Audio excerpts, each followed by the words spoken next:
कोपरगाव तालुक्यातील येसगाव शिवारातून जाणाऱ्या नगर मनमाड महामार्गावर शनिवार दिनांक 11 जुलै 2026 रोजी दुपारी 1 ते 2 वाजण्याच्या दरम्यान झालेल्या भीषण अपघातात एका तरुणाचा मृत्यू झाला तर दुसरा गंभीर जखमी झाला।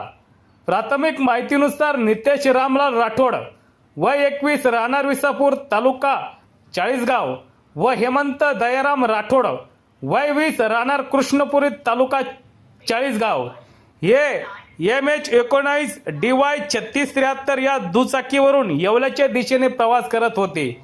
त्याच दिशेने त्यांच्या मागून एक ट्रक येत होता। येसगाव शिवारातील महामार्गावर रस्त्याच्या कडेला वाढलेल्या काटेरी झाडांमुळे दुचाकी स्वाराचा अंदाज चुकल्याची प्राथमिक माहिती आहे। त्याचवेळी मागून येणाऱ्या ट्रकने दुचाकीला जोरदार धडक दिली। या भीषण अपघातात नितेश रामलाल राठोड यांनी हेल्मेट परिधान केलेले असूनही त्यांच्या डोक्याला गंभीर दुखापत झाल्याने त्यांचा मृत्यू झाला, तर हेमंत दयाराम राठोड हे गंभीर जखमी झाले असून त्यांच्यावर उपचार सुरू आहेत।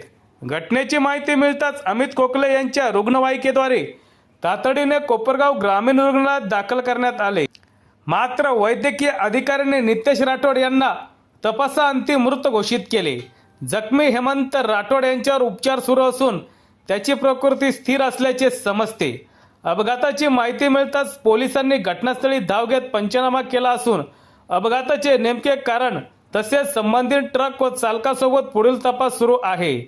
या घटनेमुळे नगर मनमाड महामार्गावरील वाहतूक काही काळ विस्कळीत झाली होती।